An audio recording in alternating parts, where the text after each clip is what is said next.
Bonsoir. Alors ce soir, on va parler d'un sujet qui est très présent chez beaucoup de monde. C'est bien sûr le sujet de la jalousie, le sujet de voir les autres gagner, le sujet de voir les autres réussir et de voir ça d'un mauvais œil. Et on va essayer d'expliquer à travers la Torah, puisque on sait que dans la Torah, il y a la réponse à toutes les questions. Comment est-ce qu'on peut avoir une jalousie qui est positive? Puisque vous le savez sûrement, chaque chose qu'on a en nous, chaque détail qu'un homme il a, eh bien, c'est des choses qu'on a tout autant dans le positif et on a ça dans le négatif. Je donne un exemple. Une personne qui est gourmande, elle va être amenée à cuisiner et elle va être amenée à faire plaisir aux autres. Et malheureusement, quand elle est trop gourmande, elle peut manger trop, ça peut causer des problèmes de santé. Chacun dans, chacun dans son domaine, en fait, on peut vivre la même chose d'une manière positive comme d'une manière négative. Même être généreux, ça peut s'avérer parfois être négatif. Si parfois on donne à la mauvaise personne, bah, c'est quelque chose de négatif.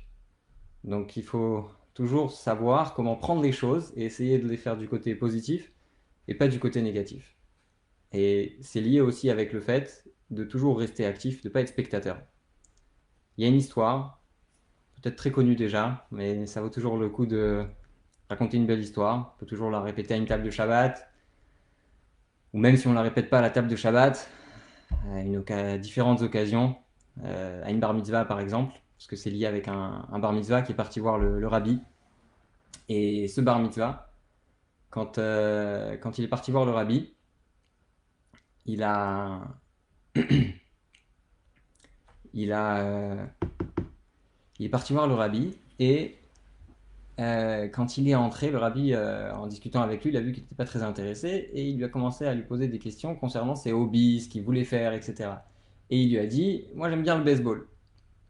Alors le rabbi il a commencé à lui poser des questions, quelle équipe il soutenait, qui est-ce qu'il aimait bien, etc. Et là, le rabbi commence à s'intéresser vraiment. Il lui dit alors c'était quand le dernier match auquel tu es parti? Il dit bah je suis parti voir, c'était mon équipe préférée, je sais pas c'était quelle équipe, en tout cas c'était très intéressant, etc. Il dit mais à la fin ça s'est mal passé parce qu'à la fin mon équipe elle a perdu et du coup je voulais même pas voir la fin et avec mon père on a quitté le stade. Il dit ah bon? Vous avez quitté le stade? Il dit ouais, on voulait pas voir, on voulait pas les voir perdre, donc on a décidé de partir. Il lui dit mais les joueurs ils sont partis? Les joueurs ils peuvent pas partir. Les joueurs ils doivent jouer. Un joueur il part jamais au milieu du match, hein? Et donc ils ont décidé de partir. Alors le rabbi se tourne vers lui et lui dit dis-moi, tu sais pourquoi t'es pas parti? Il lui dit pourquoi? Il lui dit parce que toi t'étais un spectateur. Et tu dois savoir que pour le baseball, c'est pas très grave d'être un spectateur. Mais dans ta vie de juif religieux, dans ta vie de juif, tu dois être impliqué et tu dois pas être comme un spectateur, tu dois être constamment comme un joueur. Et un joueur ne quitte jamais le terrain. Donc ça c'est le premier message qu'on peut apprendre. Et vous allez voir, on va essayer de le développer ensemble. Parce qu'en fait, cette semaine dans la paracha, on voit comment Aaron, euh, après avoir vu tous les sacrifices, on a parlé la semaine dernière des sacrifices de tous les enfants d'Israël, ceux qui représentaient toutes les tribus, ils ont offert un sacrifice. Et quand Aaron a vu tous ces sacrifices qui étaient offerts, il a commencé à se dire aïe, j'ai raté quelque chose. La Torah nous dit Chalcha Da'ato. Ça veut dire que sa pensée est devenue faible. Il s'est dit j'ai dû rater quelque chose, j'ai manqué quelque chose, j'ai pas fait mon devoir, etc. Et la question qu'on a envie de se poser, c'est on connaît plein de gens, vous savez, qui voient les autres réussir, qui voient les autres faire de choses extraordinaires, et on se dit, aïe, en plus j'avais pensé à ça, j'avais eu cette idée, j'avais envie de faire ça depuis des années, et puis lui, il est venu, il a pris exactement le business que je cherchais. On a souvent cette idée-là, il y a souvent des gens qui nous prennent exactement notre idée et qui la font même parfois un peu mieux que ce que nous on l'aurait fait. Et nous, quand on voit ça, on se dit, mais vraiment, j'ai perdu l'occasion de faire quelque chose d'incroyable, j'ai perdu l'occasion de ma vie, c'est lui qui me l'a prise, etc. Et là, on commence à psychoter, on commence à se poser plein de questions, etc.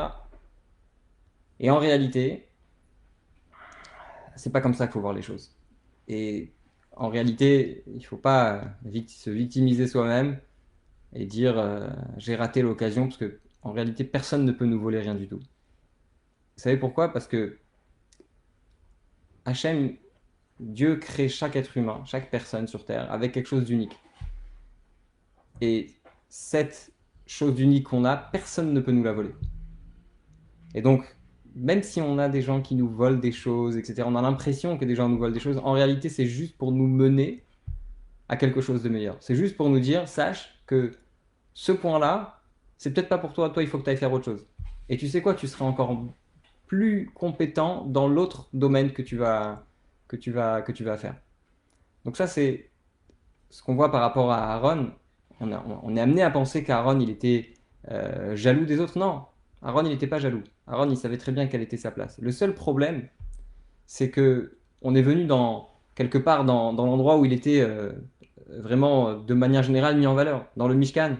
Aaron, c'est à lui la première place dans le Mishkan, c'est le Kohen Gadol. Toute sa descendance va devenir les Kohanim. Donc tous les Kohen qu'on connaît aujourd'hui, ça descend d'Aaron. Donc quand Aaron il voit qu'on lui a pris sa place, ça veut dire que quelque part il se sent mis de côté, il se dit j'ai envie de participer, il a envie d'être acteur. Souvenez-vous de l'histoire de cet enfant qui parle au rabbi de baseball. Le rabbi lui dit on ne peut pas quitter le match tant que le match n'est pas fini. Parce que quand on est acteur et qu'on n'est pas spectateur, on quitte jamais le terrain. La même chose, Aaron il se sent sur le terrain et il se dit à quoi je sers maintenant? Et c'est pour ça qu'Hachem vient lui dire, quand il voit qu'Aaron a raison, c'est-à-dire c'est pas une jalousie qui est malveillante, c'est une jalousie qui est bienveillante. Aaron est en train de voir que il est en train de perdre son poste. Hachem dit non, non, non, t'as pas perdu ton poste. Rappelez-vous de ce que j'ai dit au début. Personne ne peut nous prendre notre place.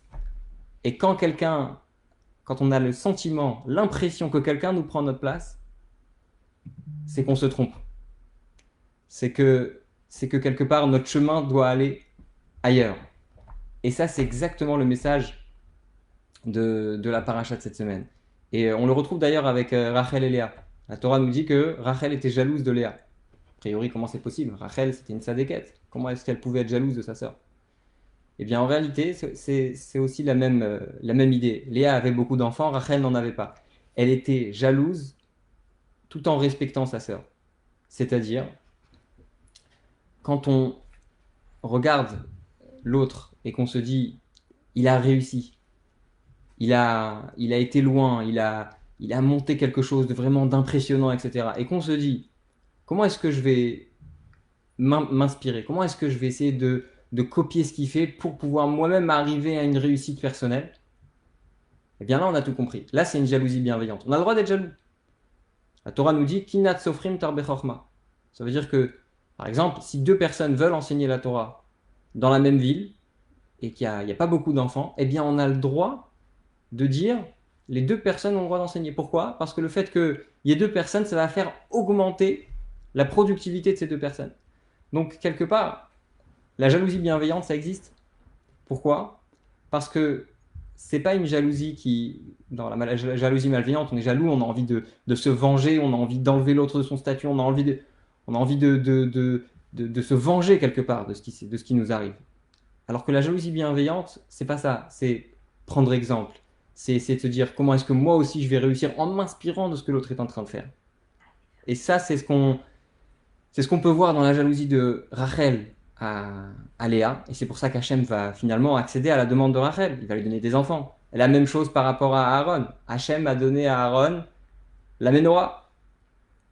Ça veut dire que il lui a dit, t'inquiète pas, toi aussi tu as ton rôle, toi aussi tu as quelque chose de particulier par rapport aux autres. Rachel a reçu un enfant qui s'appelle Yosef, qui finalement va être le préféré de Yaakov, et qui finalement va mériter de recevoir le droit d'aînesse, que Réhouven, le fils de Léa, n'a pas reçu. Donc ça veut dire, quelque part, il y a cette jalousie bienveillante, ça veut dire le fait de voir les autres se dire, je vais m'inspirer de leur réussite, et c'est quelque chose de très très présent. Et en réalité, quand on, quand on est jaloux, ça montre sur le fait qu'on ne croit pas en soi-même. Parce que quand on croit en soi et que on a l'assurance que les forces que Dieu nous a données, elles sont uniques, eh bien, on n'est pas jaloux des autres. Parce qu'on se dit, moi j'ai assez de quoi faire pour moi-même pour ne pas avoir à envier les autres. Et on le voit aussi concernant le deuxième Pessah qui est raconté dans la paracha de cette semaine. Vous avez sûrement entendu parler de ce deuxième Pessah. Vous savez, quand, quand les enfants de Aaron sont partis de ce monde, Nadav et Avihu, peut-être que vous connaissez l'histoire, eh bien, Nadav et Avihu, quand ils sont partis de ce monde, il y avait quelque chose de particulier, c'est qu'il fallait les enterrer. Et on a eu besoin de gens pour justement les enterrer. Et ces gens-là ont dû se rendre impurs. Et comme ils se sont rendus impurs, et que juste après il y avait Pessah, il y a eu un problème. C'est qu'ils ne pouvaient pas offrir le korban. Le pire, c'est que ce qui est très intéressant dans cette histoire, c'est que vous savez, quelqu'un qui offre un korban, le septième jour au soir, il devient pur. Et ces gens-là, le soir même, ils allaient devenir impurs. Ça veut dire au moment où ils devaient consommer le korban, le sacrifice, ils allaient devenir purs. Et Moshe a dit non, ça ne marchera pas. Il faut absolument que vous attendiez, ou vous pourrez pas, en deux mots, il leur a dit, vous ne pourrez pas offrir le korban cette année. Et un mois plus tard, alors qu'ils avaient la meilleure excuse, vous savez, des fois on n'a pas envie de faire quelque chose et on nous dit, t'inquiète pas, hein, t'as pas à le faire parce que t'as la bonne excuse, t'es malade, ou on va t'écrire un mot d'absence, etc. On est là, on est tout content, on a réussi à se débarrasser d'une obligation, etc. Eh bien, ces gens-là, ils se sont pas comportés comme ça. Ils n'ont pas dit, bah c'est bon, j'ai une bonne excuse. Comme des fois les gens ils disent oui, de toute façon c'est n'importe quoi ce qui se passe autour de moi, le système il est mal fait, tout se passe n'importe comment, je réussirai jamais, etc. Eux ils n'ont pas dit ça. Eux ils ont vu que c'était pas possible le mois d'avant, le mois d'après ils sont revenus. Ils ont dit une seconde, on n'a pas pu faire le korban le mois dernier, est-ce qu'il n'y a pas une possibilité? Et là, pour la première fois, Hachem, il fait une fête pour la demande de quelques personnes. Parce qu'imaginez-vous, il ne faut pas 20 000 personnes pour s'occuper de deux personnes qui sont mortes. Donc pour une minorité de personnes, Hachem, il a choisi de créer une deuxième fête qui s'appelle Pessar Sheni. Et là, c'est encore la même idée qu'on a vue avec Rachel, la même idée qu'on a vue avec Aaron, la même idée qu'on a vue avec Pessar. C'est quoi? C'est de dire, sachez, quand vous voyez une situation qui vous paraît injuste, la réponse, c'est pas de ne pas faire. La réponse, c'est pas de se mettre de côté. La réponse, c'est pas de dire ok, j'arrête tout, ça m'intéresse plus. La réponse, c'est au contraire de rajouter et de s'inscrire dans une action constante jusqu'à ce que on trouve le chemin auquel la raison pour laquelle Dieu nous a envoyés sur terre. Et là, on va sûrement trouver notre mission. Voilà, donc ce qu'il faut essayer de faire dans le concret, regardez autour de vous. Le message de la Torah, c'est important de le partager autour de nous et on ne se rend pas compte des fois de la portée de ce qu'on peut dire, de la portée d'une petite histoire racontée à quelqu'un, d'un sourire, d'une bonne action. Et donc, ce qu'on peut prendre de cette histoire, c'est voilà, l'essentiel, c'est d'agir, c'est de regarder autour de nous et de dire qu'est-ce que je peux faire et pas de se lamenter sur notre sort et de se dire euh, tant pis pour moi, etc. Voilà, Shabbat Shalom à tous et que des bonnes nouvelles chez tout le monde.